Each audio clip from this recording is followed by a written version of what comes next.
nebaza Mukono municipality ne Mukono district bwe bafunye ekirowoozo ekyokutegekera awamu Women's Day.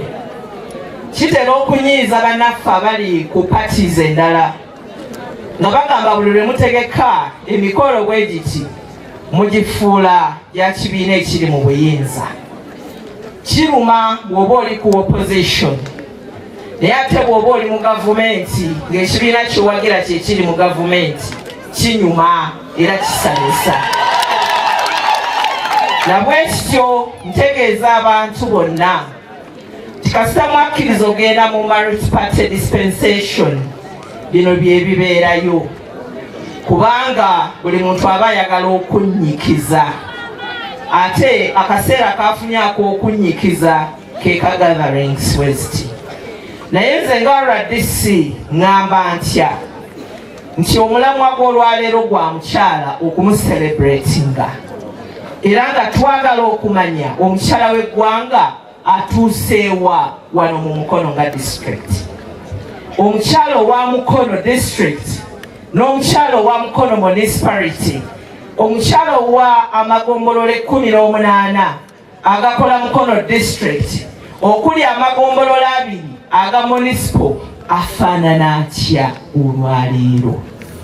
Gwe omukyala wenna awogodde ali wano, omukyala ayambadde n'omasamasa n'oteekako ka lipstick n'ovaayo ng'oli outstanding nga honorable councillor, nga chairperson w'ekyalo, nga RDC, nga Ssaabasomesa Susan Serunkuuma, nga Kao Liz Namanda n'abafaanana bwe batyo, nsigo ki gye musize mu bakyala gye muva?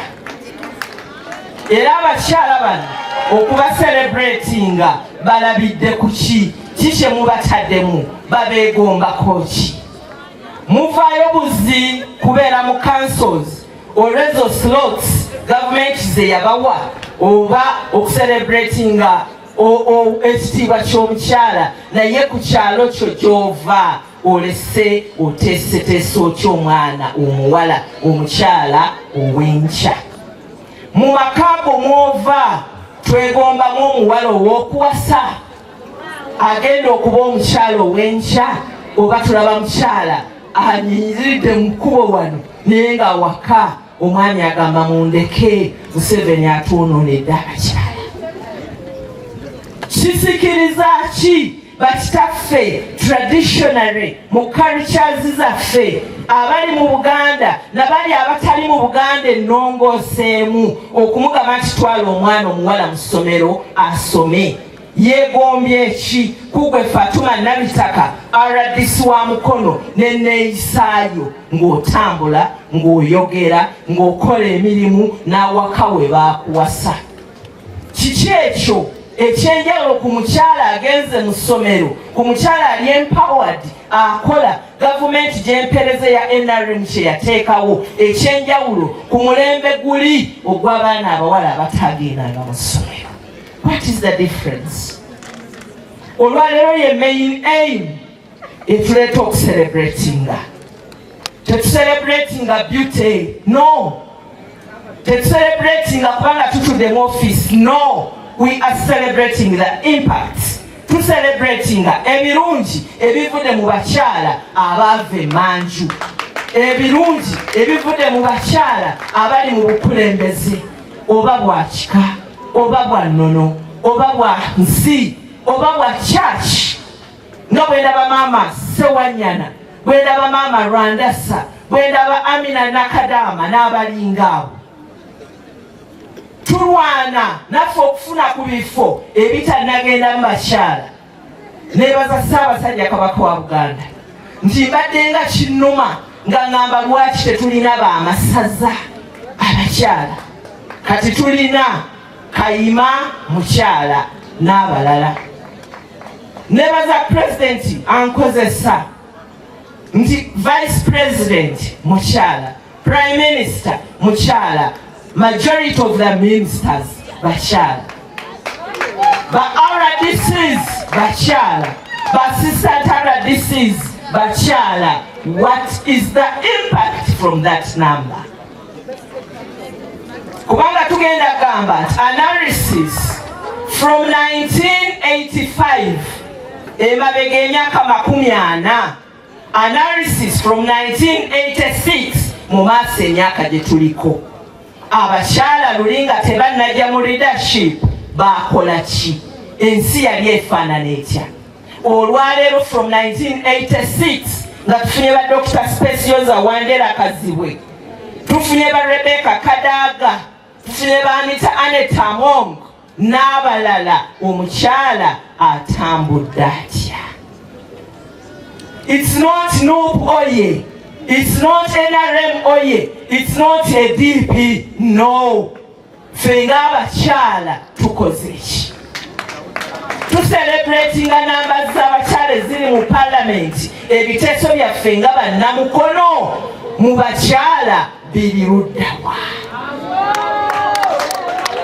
Tutuula ddi ne tugamba nti twagala omwana omuwala ow'emukono ku factories eziri mu Namanve eziri Embalala tufunemu ekola pads naye nga factory eno okuzza mu bantu egabira amasomero gaffe aga UPE ne use pads per each beginning of term.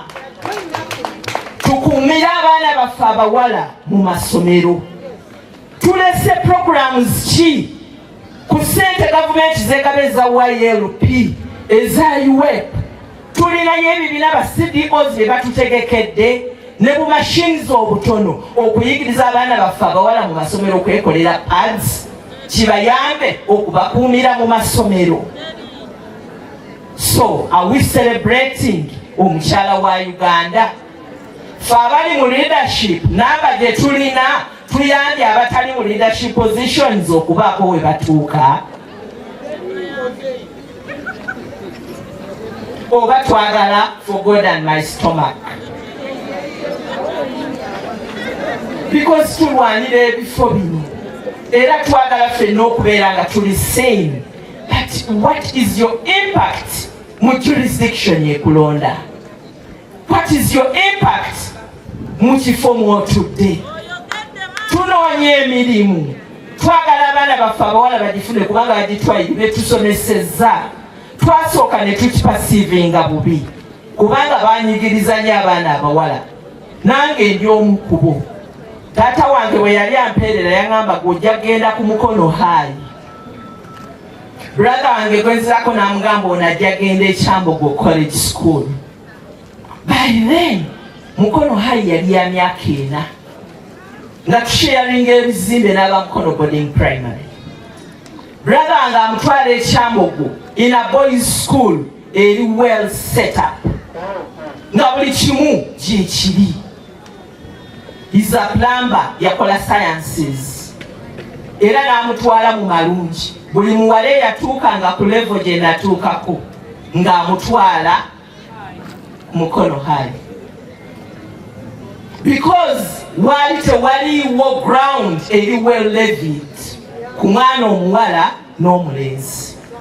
Bwe munaakirondoola majority of the women in this government batandikanga basomesa ku grade 3 because kyekyali cheap ku muzadde yenna eyali tali financially stable. Okuleka ffe abeerwanyeeko ffe tuvudde ku level eyo ne tugenda ku levels endala kubanga abantu baffe balina poor mindset ng'omwana omuwala aba waakufumbirwa. Tulina okwogerera abantu okubabulira nti okuba omukazi si kituufu. Abantu bave mu traditional norms culture okulooza nti omukyala is a property for someone ekubwa. Abantu bategere nti omukyala ateesa ne bbaawe.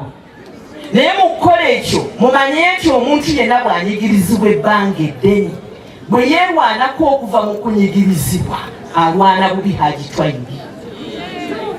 Psychologically alwana bubi.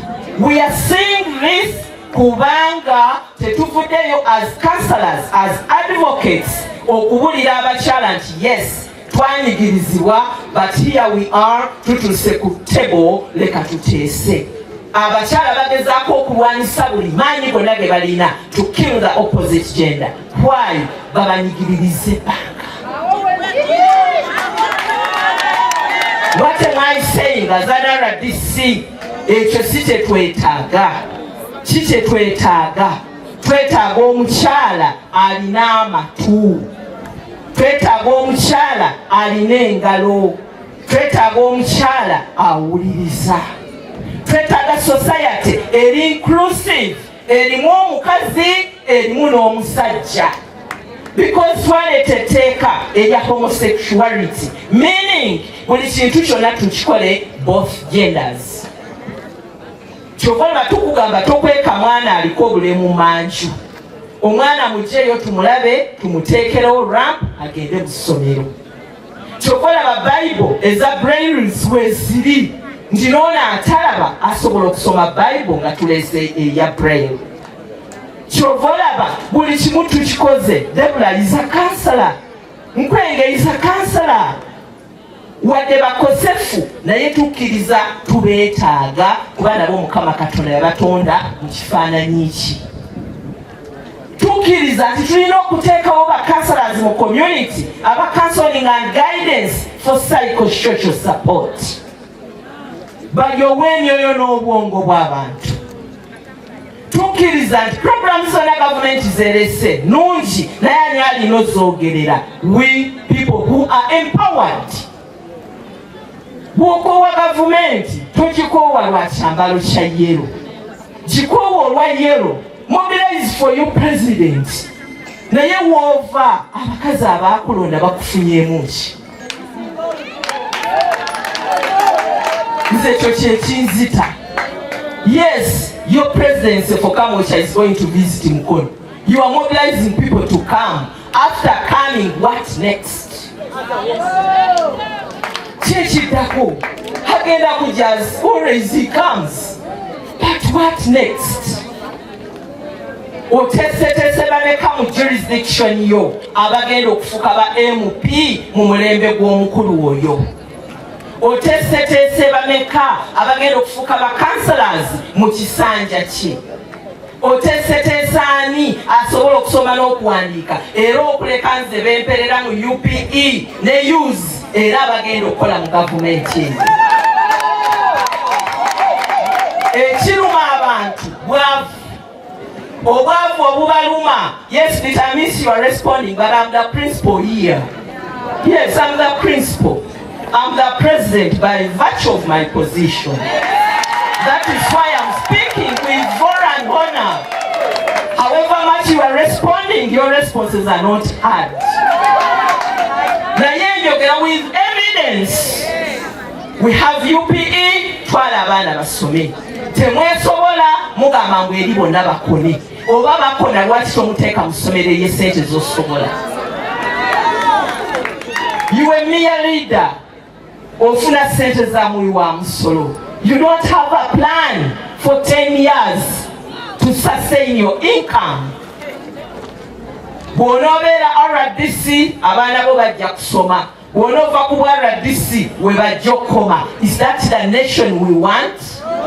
Beera RDC ng'olima muwogo. Beera RDC ng'olunda ente. Beera RDC ng'olima emmwanyi. Beera RDC ng'abaana balina empisa. Beera RDC abantu bakwegomba okuwasa mu makaago.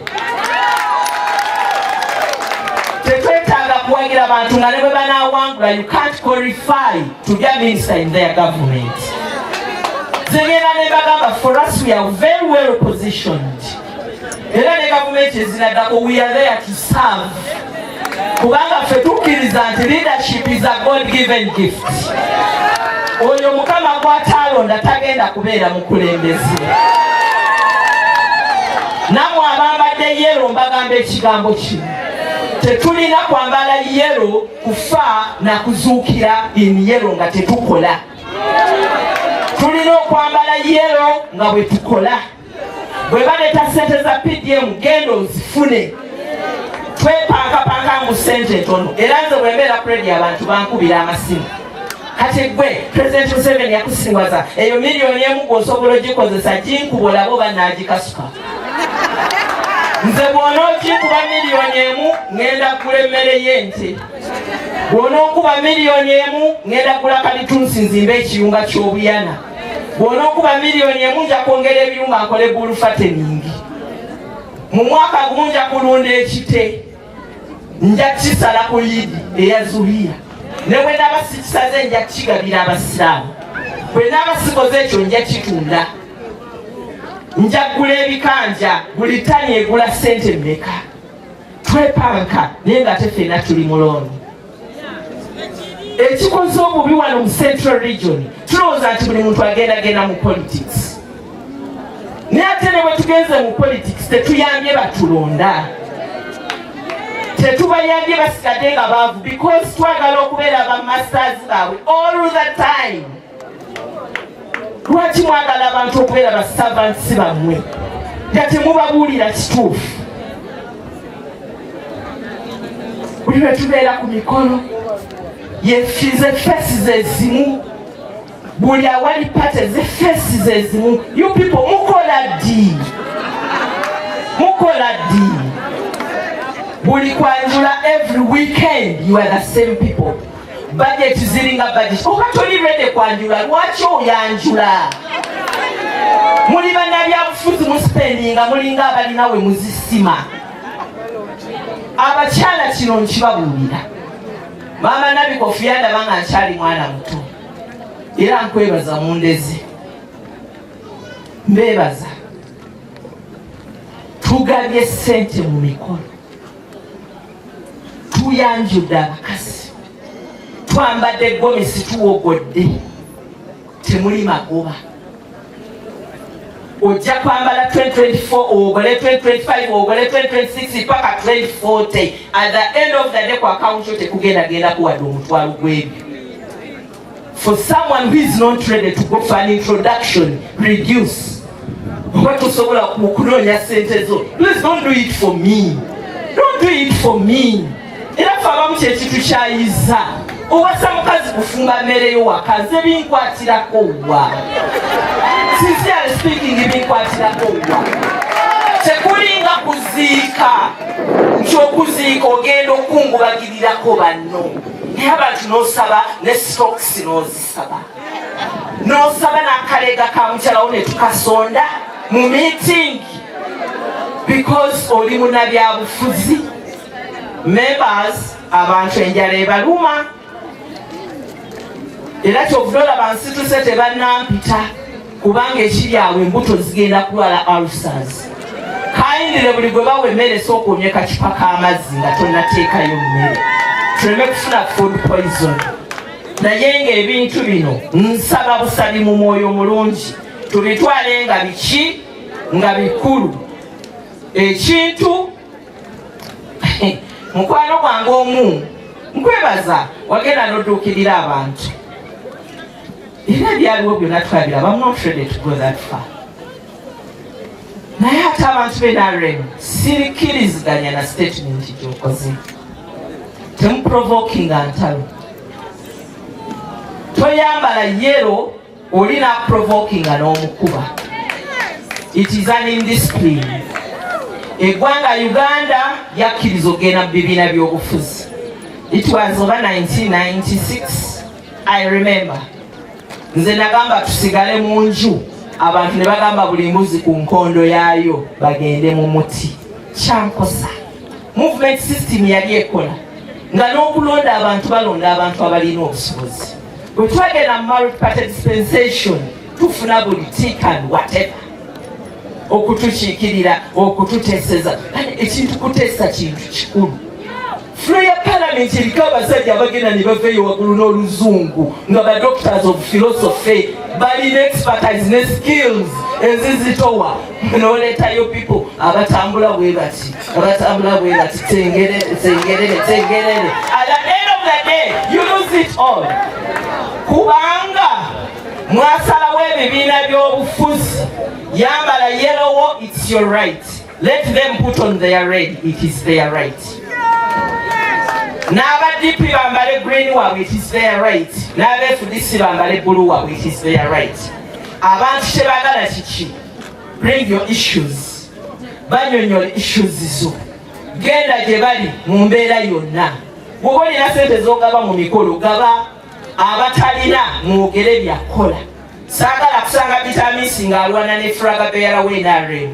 Kijja kunkosa because mukyala Musiraamu. Sagala kusanga mukyala Kayaga ng'alwana n'ab'NRM b'Ennyenje. Gwe yogera by'onsinza. Tulina kasajja ke tukayanira. Weesibe wogola bakulabe myula akamwa nange ndeete. Buli omu akiike munne eggaali. Tulaba akola ki? Asinga. Teekawo embeera yo nteekewo eyange. Abantu bajja kulondako kye baagala. Ate okwagala kuno kukyuka with the environment. Bano baabasinga mu 2021. Kanaayise bakoze ebirungi ebisuppressing ebirungi gavumenti y'NRM byekoze nti ne mu 2025 bagenda basinga. Ekizibu kivudde wa? Lwaki musiba zipu ku mimwa ne mutayogera birungi gavumenti byekoze? Lwaki mushayinga awe bali ne bayimira mu program gavumenti yamwe zeerese ne bagaziwa ne bazogerera azifu muwaliwo abamyaka zindaalo? You have the RDC automatically in favor of your party. You have the deputy in favor of your party. You have the technicals who are supposed to serve government yamwe. Abo kawo ne timu ye emyaka 5 balina kuwagira program ya NRM. Kozi yebawe emirimu ye yabazza ye manifesto gye tukola ku kiseera kino aweva machi mukono nupu yagiwangula ebintu bye tuteekesa mu nkola n'abo bye bateesa bali ku NDP program under the NRM manifesto. Inakyusensize sikayana nabo abo bambasada baffe mu mukono municipality batuyamba okuimplementing a program ya President Museveni mu mukono municipality. In actual sense, Sengana li Bobby Sengana nabagoba. Because okuva ne bakwata constitution ne balayira okuteekesa government byegambye mu nkola bateekesa bya NRM. Because sente ze bakozesa ziva mu government ina wakati. Why do you argue with them? Just reason them out. Reason them out. Tulese program ya GLOW. Akayaga abadde wano nangamba ayagala GLOW yeewuunyiza bye mwamugambye si bye mukoze. Omwami wa GLOW okuva mu Ministry ya Gender, Labour and Social Development alese GLOW eri under the NDP3 program okulaba nga buli mukyala w'eggwanga alina bizinensi eyimiridde. Tumuyigiriza financial management, tumuyigiriza buli kimu, registering MURSB, asasula omusolo mu revenue, gulemu wesente. Kayaga, am I not serving your government? Are you not serving my government? My ambassador, congratulations! Mubadde temumanyi kyakubagamba, temuba ekyawa, temuba distancinga, temukola kimu basembeze kusembeza, babuulire ekituufu enkya bajja kukuwagira. Nebaza ebibiina bino byonna ebivuddeyo okusigala nga biri ku mulamwa nga byolesa ekyambalo naye n'ebigambo by'okwogera mu bikime gye tuli tubibabulire mufune bwino mwogere bituufu kubanga at times bye mwogera biba byawukana. Ekyokubiri, ofiisi ya RDC mu mukono mweri ng'era RDC ye Hajjati Fatuma Nabitakandisa ate ow'emukono abamyuka mbalina londa tiitwe Kagaga yimirira bakulabe Babyface tekuumika oyo wa mukono municipality. Mike Segawa wa mukono ey'ekyalo yonna. Naye ate Mukama mulungi ne babongera owammwe Esabaloma Nachaze assistant RDC Mike Segawa gyayita mu kyalo takola mu municipal. Ne babawa Godfrey Kiza naye akola mu mukono yonna ey'ekyalo. Mulina mwebaze Godfrey muweereza mwogeza Godfrey wa mukono municipality. Eriyo ne Angel Nabirumbi naye wa mukono municipality. Ndisaba bwe mba ndi mukambwe balina ekyali sinza nakigamba ndi mukambwe nze tojja wange genda ewa Ronda. Bwe mba ndi mukambwe genda ewa Segawa. Bwe mba ndi mukambwe Esther Alijole mumulumbe yajja kumbulira kuba yamanyi bwembeerera omusanyufu ne wembeerera taafu. sigenda kukkiriza kubeera trusted by mafias in Mukono over my dead body. Abankube paka kuwulira bubi, I accept. Radio zizonna zikole program kundisaba, I accept. Media sources zizonna zikole program kundisaba, I accept. I stand my ground and I stand by my word. I'm not going to be changed and moved because people want to get money over some other people's property. Ebbanga lye naamala mu Mukono sigenda kwetiiririra. Okufa kwange Mukama yakumanyi kubanga ne bwe nali ntondebwa ye yantonda. Sigenda kukyusibwa eddiini yange alhamdulillah nagikkiriza ndi mukulu. Ku lunaku lwa kiyama ndibwamu ne Katonda wange. Bwe ndifa muliyogera ti Fatuma yayogera nti agenda kufiiririra mazima. Oba ndifa lumbe ekya alhamdulillah Allah yasinga okukola ki. Nkyogedde lwaki si buli bye mutuwulirako ku radio nti ddala biba bituufu nti twabikoze. Engoma zireekaana nnyo naye amazima gakeerwa naye era gamala ne gakola ki, tegavaayo. Obudde bujja kutuuka. Bakwano baffe abatwogerako ebibi alhamdulillah tubasabira mirembe bikoze era wetuli ffe era mulyogera ebibi naye lyettaka terijjula olwange weeruli ate n'olwabeera lukola ki nalwo weeruli. I don't care because I serve my God. Era ye yannonda. N'olwekyo neebaza, mwebale kujja, mwebale tuwuliriza, abatwagaliza ebirungi alhamdulillah, abatwagaliza ebibi alhamdulillah. Saba Allah abatugondeze era namwe mujja kumala mutukkirize. Neebaza aboolesezza naffe era tugenda bara DCs ba aspirants ne timu municipal ne kawo tugenda ku exhibitinga.